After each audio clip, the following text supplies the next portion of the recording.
Bendiciones, mis amados. Continuamos nuevamente con el estudio bíblico del libro de Génesis. En la última enseñanza quedamos en el capítulo 2. Estudiamos hasta el versículo 3. En Génesis 1 hasta el 2, 4 nos da un relato panorámico ordenado por días, mostrando la creación progresiva, de manera progresiva, el día 1, el día 2, la autoridad de Dios al ejecutar a través de su palabra todas las cosas fueron hechas. El orden cósmico en que fueron realizadas, y culmina con la creación del hombre y el día de reposo. Es interesante que Dios hace al hombre en el sexto día y su primer día de vida es en el séptimo día, en el día de reposo. La vez pasada comentamos de que Dios no necesita descansar porque Dios es Dios. Lo que nos está enseñando es el hecho de poder reposar, de poder entender que Dios todo lo hizo y lo hizo muy bueno para que nosotros viviéramos en el reposo de Él, ¿verdad?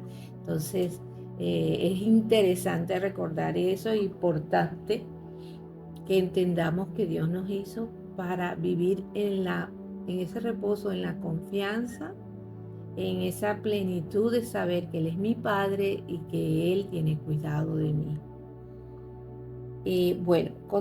Vamos a orar. Padre, en esta hora bendigo este tiempo, bendigo a mis hermanos que van a escuchar esta enseñanza, los que los van a escuchar ahora o después.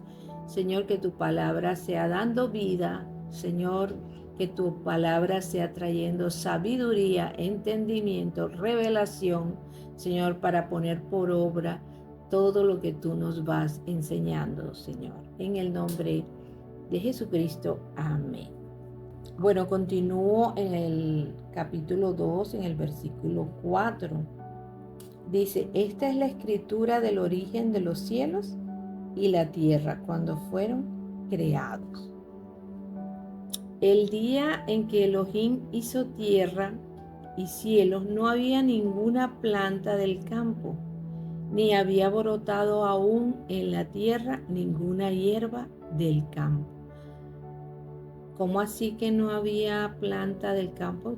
Se supone que el día 3 el Señor hizo las plantas, ¿verdad? Los árboles. Lo que quiere decir es que no hubieran plantas, sino que no había, como decir, el sistema agrícola, el cultivo humano, una tierra trabajada.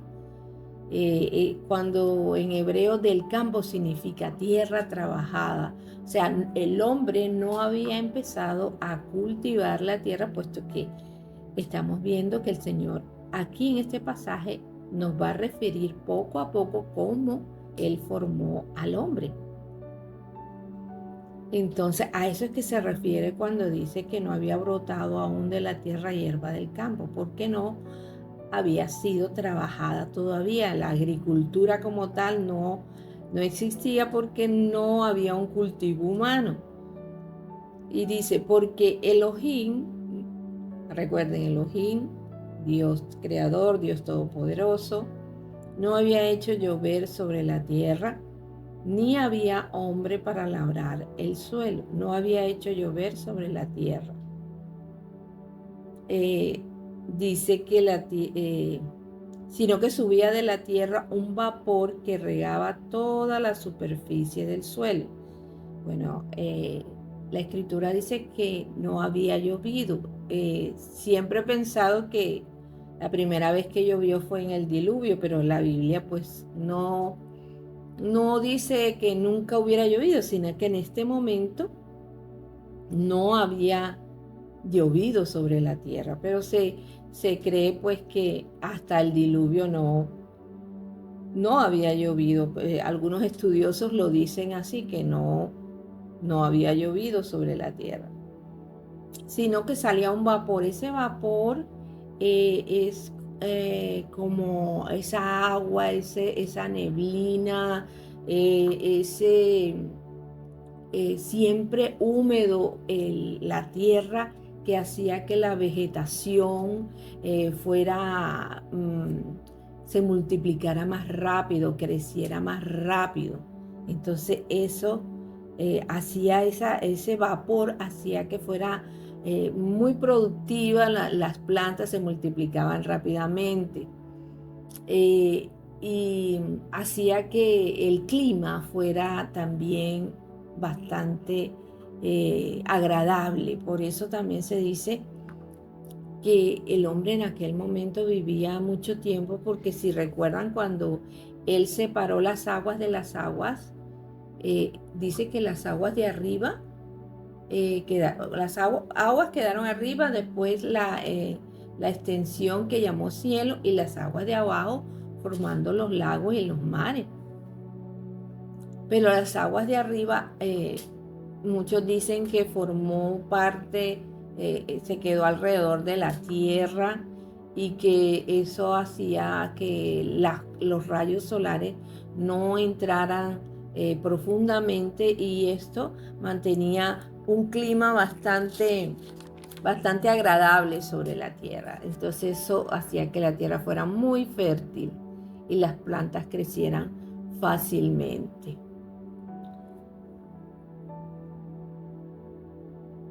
Y del polvo del suelo formó Elohim al hombre, e insufló en sus narices aliento de vida, y el hombre llegó a ser alma viviente.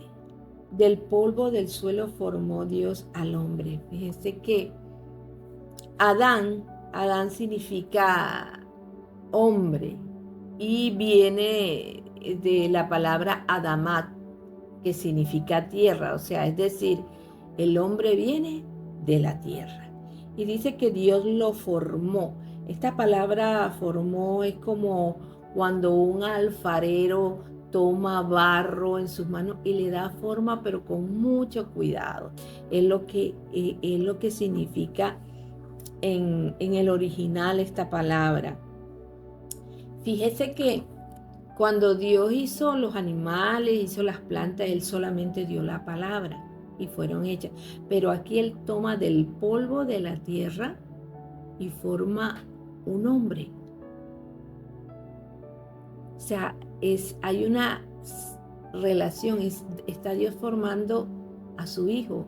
Hay familiaridad, y con sus propias manos le está dando forma.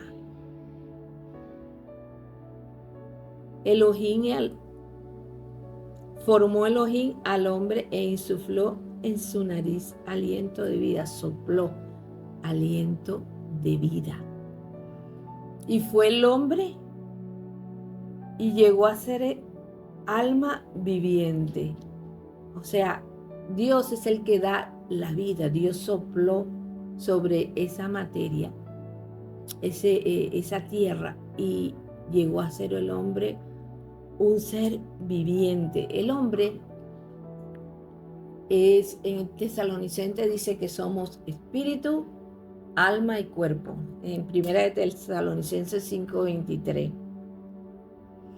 Porque Dios sopló al hombre y lo hizo espíritu y lo hizo carne. Porque Dios se comunica con el hombre a través del espíritu. Tiene las dos dimensiones. Entonces Él puso eternidad. Cuando los animales crecen, se reproducen, mueren. Pero el ser humano, Dios ha puesto en el ser humano la eternidad. O sea, en el libro de Eclesiastés, en el 3:11, dice: ha puesto eternidad en el corazón de ellos. Eternidad en su original puede significar lo oculto, más allá de lo visible. Todos los pueblos de la tierra han tenido el sentido de lo divino. En el libro de Juan dice que la eternidad consiste en conocerlo a Él. Entonces, cuando decimos que Dios puso eternidad en el corazón del hombre, es porque el hombre siempre está pensando por qué estoy aquí, para qué estoy aquí, qué hago, tiene que haber algo más allá. Siente que esta vida no lo es todo, se pregunta por la vida después de la muerte. Es esa parte espiritual que Dios dio, porque Dios dio el espíritu al ser humano para comunicarse con Él, porque Él se comunica con cada uno de nosotros a través del espíritu. El ser humano fue diseñado para tener una relación con Dios. Por eso cuando la gente vive solo para lo material, siente vacío interior. Nada material llena completamente porque fuimos diseñados para lo eterno. Dios puso en el ser humano la conciencia de que existe algo eterno y el deseo de alcanzarlo. Y Adonai Elohim, el Señor Dios Creador, Dios Todopoderoso, plantó, fíjense, plantó, el Señor preparó ese lugar especial.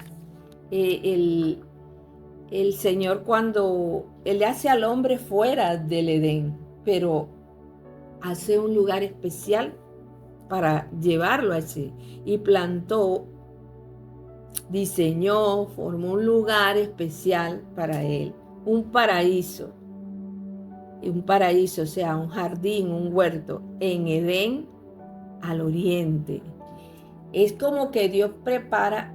Edén es como un lugar, el territorio grande, y dentro de ese territorio Él preparó o plantó un paraíso, ese huerto, ese jardín. Al oriente, fíjese que en la palabra, el oriente siempre representa como la presencia del Señor.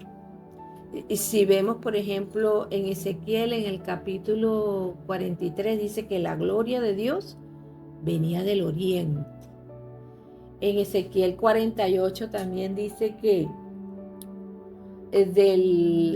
debajo de la casa de Dios salía un río al oriente también. O sea, el oriente representa como la presencia de Dios, como la manifestación divina del Señor. El tabernáculo, la puerta principal del tabernáculo daba hacia el oriente. Perdón. Y el Señor Jesús dice, así como el relámpago que sale del oriente al occidente, así será la venida de Él. Entonces el oriente representa como esa presencia de Dios, como la parte divina, la revelación de Dios al oriente. Y Al-Taf, o sea, Al-Taf es la primera y la última letra del alfabeto griego,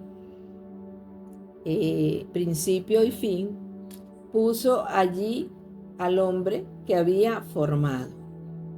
Lo colocó allí. Es Dios el que lo coloca, no es el hombre el que toma la decisión. Dios lo puso ahí, es como para que cumpla con su función, o sea, lo establece, lo hacen descansar, lo coloca en reposo allí, en ese lugar. El primer lugar del hombre fue un lugar de descanso con Dios, o sea, Dios lo puso allí para que tuviera descanso, como les dije, y tenía esa comunión con el Señor. Y cuando digo descanso, no porque no trabajara, porque Dios lo puso a trabajar en el huerto, a tratar, a sembrar, a producir, a señorear sobre ese lugar. Ahí lo puso el Señor. Entonces, pero Él no lo hizo para que estuviera angustiado, atormentado, preocupado. Él lo hizo para que viviera en la confianza de que Él es mi Padre y que tiene cuidado de mí. Tanto es que dice aquí, y puso allí al hombre que había formado, y del suelo hizo brotar Elohim todo árbol agradable a la vista y bueno para la comida. O sea, no solamente lo puso en un lugar hermoso, sino que era algo bello, algo deleitoso. Era agradable a la vista y bueno para la comida. O sea, ahí podía él disfrutar de todo. Dice, el árbol y bueno para la comida. Hizo brotar de todos los árboles. Ahí había todo lo que él, acordémonos que al principio el hombre se alimentaba, era de vegetales, de frutas, de árboles. Esa era la alimentación al inicio. Entonces él le dio todo lo que él necesitaba. Además era agradable, todo era hermoso. Dios lo hizo hermoso para que lo disfrutáramos. Y en medio del paraíso, el árbol de la vida y el árbol del conocimiento del bien y del mal. El árbol de la vida. Hay dos árboles. ¿En medio de qué? Del paraíso. No lo escondió, no lo puso allá al final. Lo puso en medio. ¿Por qué lo pone en medio? Bueno, porque Dios desea tener una relación con el hombre, pero quiere una relación no de imposición, no obligada. Dios quiere que se le ame por lo que Él es, no por lo que Él nos puede dar, ni tampoco por imposición. Si no, Él hubiera creado robot y hubiera sido fácil, ¿verdad? Pero Él crió un hombre con decisión, con voluntad, y los pone allí y les dice, el árbol de la vida y el árbol del conocimiento del bien y del mal. El árbol de la vida. Ese árbol de la vida representa eso. Representa la vida. Quien comiera de él permanecería en vida. Era un árbol real, pero con un significado espiritual. Por eso Dios, después de la caída, dijo que el hombre no debía comer de él para no vivir eternamente en pecado. Aquí está el árbol de la vida. Ellos tenían acceso a ese árbol mientras estuvieran allí, podían comer y mantenía, es como la comunión con el Señor. Y cuando el hombre peca, pues dice que no lo dejen entrar porque para que no tenga acceso al árbol de la vida y pueda vivir eternamente en pecado, porque el hombre, si vivía eternamente en pecado, no había poder para la resurrección, no hubiera sido posible, la restauración del hombre, la redención del hombre, no hubiera sido posible. ¿Por qué? Porque Jesús tuvo que morir por nuestros pecados, pero si el hombre viviera eternamente, no hubiera podido darse ese sacrificio. Entonces, cuando Él le corta la entrada al huerto del Edén, es más bien un acto de misericordia, porque le dice que no alargue su mano y tome también del árbol de la vida y viva para siempre, sino que fue un acto de misericordia porque el hombre debía morir. El hombre, el pecado que indica que no que muera, porque cuando él le dice, si comes de este ciertamente morirás, no es que iba a morir físicamente, sino que iba a morir espiritualmente. Pero también el hombre, Dios no lo hizo para morir. Si él hubiera seguido en comunión con Dios, él hubiera obedecido, él tenía la oportunidad de seguir viviendo, de tener vida eterna. Y si tiene el árbol de la vida allí, pero al pecar se le cierra esa puerta. Y bueno, más adelantico lo vamos a seguir estudiando. Dice que, mire que aquí está el árbol de la vida y se cierra la entrada. Pero en Apocalipsis 22, vemos cómo nuevamente aparece el árbol de la vida. Dice, en medio de la calle de la ciudad y a uno y otro lado del río estaba el árbol de la vida, que produce 12 frutos, dando cada mes su fruto, y las hojas del árbol eran para la sanidad de las naciones. Aquí se les cierra el acceso, aquí lo tienen ellos, pero al pecar se les cierra el acceso. Pero nuevamente en Apocalipsis, donde viene la restauración de todas las cosas, aparece el árbol de la vida nuevamente, porque es la restauración. En este punto se ha pasado el juicio y viene la restauración de todas las cosas. Y sigue diciendo, y el árbol del conocimiento del bien y del mal. Hasta ese momento el hombre solamente conocía el bien. Conocía el mal. ¿En qué sentido? No había experimentado el mal. Lo conocía porque el mismo Señor le está diciendo, de ese árbol no comerás. Fíjate que él tiene derecho a todo, tiene acceso a todo. Edén significa un lugar de deleite, disfrute. O sea que era algo que Dios había hecho para tener esa intimidad con Él. Entonces lo coloca en un lugar deleitoso, donde tiene un trabajo suave, donde ni siquiera tiene que esperar el agua de lluvia ni regar, porque de la tierra sale un vapor que regaba todas las cosas. Entonces vemos que Dios le dio todo lo que él necesitaba. Pero el hombre decidió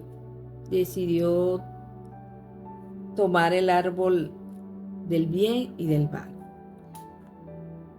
A lo que voy es que Dios nos brinda tantas oportunidades, nos da tantas cosas, pero nosotros siempre queremos es lo que está prohibido. El otro día escuchaba una canción que decía, lo prohibido es porque lo más sabroso tiene que ser lo prohibido.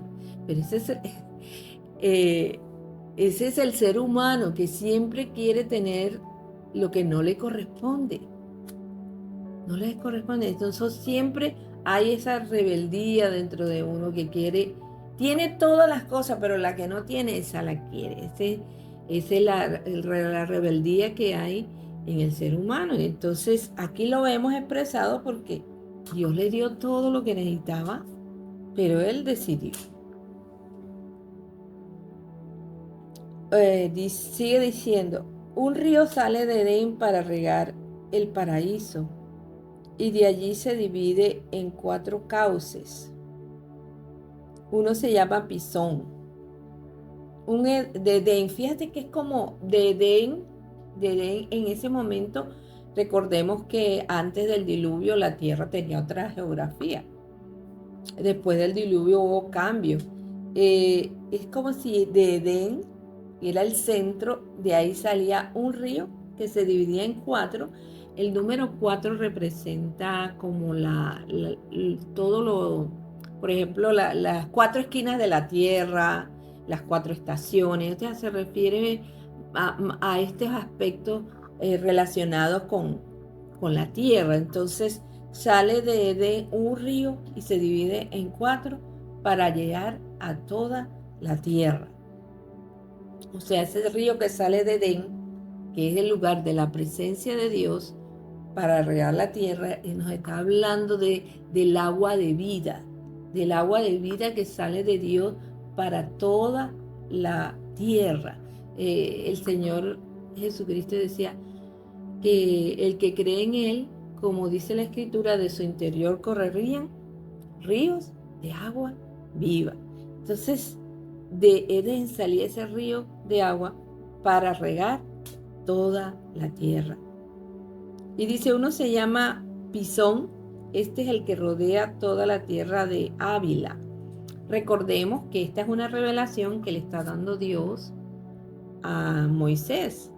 En el momento que Moisés la narra, la está escribiendo, ya el tiempo ya ha pasado, y porque si pensamos que este es el comienzo de todas las cosas, no vamos a entender por qué, cómo sabe, si todavía no ha creado la mujer, si no se han reproducido, cómo es que esto está habitado. Pero recordemos eso, que esta es la revelación que Dios le da a Moisés del comienzo de los tiempos. Y dice, uno se llama Pisón, este es el que rodea la tierra de Ávila, donde está el oro. Fíjate que ya Dios proveyó para la tierra una cantidad de minerales para que el hombre pudiera ser próspero. Y el oro de aquella tierra es bello. Allí está el rubí y la piedra ónice. El segundo río se llama Gihón. Este es el que rodea toda la tierra de Cus. El tercer río se llama Hiddekel, que fluye al oriente de Asiria. Y el cuarto río es el Éufrates. Bueno, de estos 4 ríos, actualmente está el Hiddekel, es el mismo Tigre, y Éufrates, que son los dos que se conocen. Pero después del diluvio, pues como les dije, la geografía de la tierra cambió y ya esos ríos pues no desaparecieron. Pero vemos cómo todo lo que dice, y el oro de aquella tierra es bello, allí está el rubí y la piedra ónice. El segundo río se llama Gihón, este es el que rodea toda la tierra de Cus. Y el tercer río se llama Hiddekel, que fluye al oriente de Asiria. Y el cuarto río es el Éufrates. Entonces nos hace Dios una descripción de todo lo que, por donde recorren estos lugares, y de todas las bendiciones que se encuentren en esos lugares. Tomó pues Adonai Elohim al hombre y lo puso en el paraíso para que lo cultivara y lo guardara. Dice que Dios es el que lo coloca allí, en el paraíso. Lo puso, ese es el propósito. Lo puso allí, ¿con qué finalidad? Con que cumpliera su propósito. ¿Qué le dijo Dios antes? Fructificaos, multiplicaos, llenad la tierra, sojúzguela, dominad sobre los peces del mar, las aves del cielo y sobre todo lo vivo que se mueve sobre la tierra. Eso está en el 1:28. Dice que Dios los bendijo y les dijo. Ya, recuerden que aquí está Dios. En el anterior vimos un panorama general. Aquí está Dios, va poco a poco narrándonos todas las cosas. Entonces lo puso allí para que cumpliera un propósito, donde en el paraíso, allí, en el jardín, en el huerto, para que la cultivara y lo guardara, o sea, para trabajar la tierra, para protegerla, para vigilarla. Fíjate que Dios cuida de su creación, lo pone al hombre para que la trabaje, para que la protege, para que la vigile, para que la cuide. ¿Por qué? Porque ese sistema que Dios nos dio de la semilla que se siembra, que se reproduce, es Dios dando alimento a todos, no solo a esa generación, sino a todas las generaciones. En cada una llevaba su semilla para que se reprodujera y siempre hubiera provisión para el hombre. Y Adonai Elohim impuso sobre el hombre un mandamiento diciendo: de todo árbol del paraíso come libremente, pero del árbol del conocimiento del bien y del mal no comerás de él, porque el día que comas de él ciertamente morirás. Bueno, aquí estamos viendo el mandamiento directo que le dio el Señor. El árbol del conocimiento del bien y del mal. Fue una ideología que le vendió la serpiente a Adán, conociendo lo bueno, conociendo lo malo. Como dije ahorita, Adán conocía el bien, todo esto. Y el mal por experiencia no lo conocía, pero sí sabía. El Señor le había dicho, esto no lo harás, ya él sabe que esto no lo debía hacer. no comerás de él, porque el día que comas de él ciertamente morirás. Bueno, y sabemos que fue lo que aconteció. No murió físicamente, pero sí murió espiritualmente, porque el hombre se separó del Señor. Vemos que cuando Dios hizo al hombre acá, lo formó, dijimos que de la tierra, ¿verdad? Y el hombre, Dios hizo al hombre para vivir en la tierra. A veces pensamos que, bueno, nosotros cuando morimos, la Biblia habla del descanso, de dormir, pero iremos al Señor, iremos al cielo para recibir galardones, para la fiesta de la boda, pero nosotros vamos a vivir sobre la tierra. Hay muchos salmos, salmos que podemos leerlos, donde podemos encontrar todo lo que Él nos ha dicho sobre esto de vivir. En el Salmo 37, por lo menos, 37:11 dice: pero los mansos heredarán la tierra y se recrearán con abundancia de paz. Y el 29, el versículo 29 dice: los justos heredarán la tierra y vivirán para siempre sobre ellas. El Salmo 115 también lo dice. Dice que Dios hizo al hombre para vivir sobre la tierra.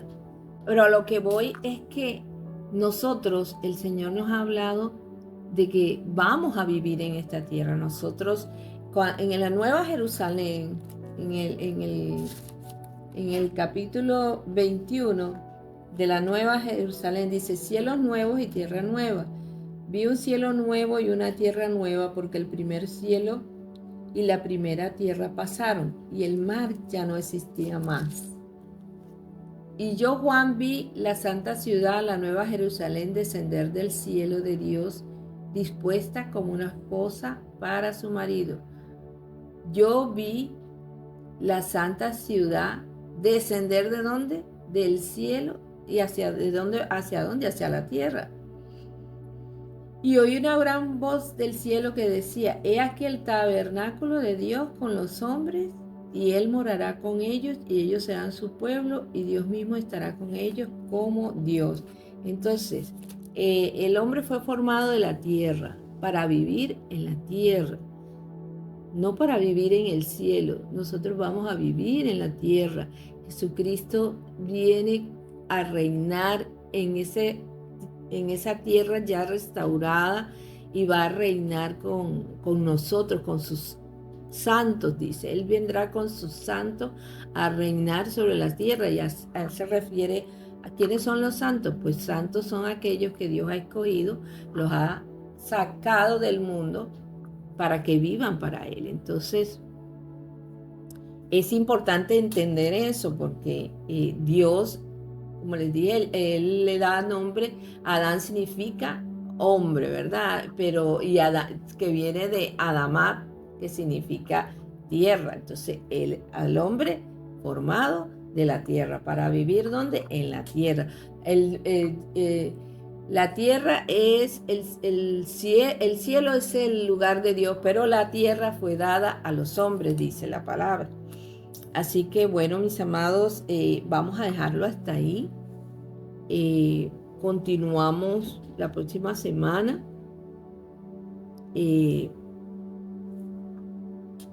Seguiremos avanzando. Vamos poco a poco, porque bueno, es importante detallar cada palabra. Como les dije, es importante ir a su original para tener un panorama mejor de lo que se quiso decir en cada versículo, en el contexto que estamos leyendo. Entonces vamos poco a poco, pero la idea es que entendamos lo que Dios está haciendo en cada uno de estos versículos, ¿verdad? Ir profundizando.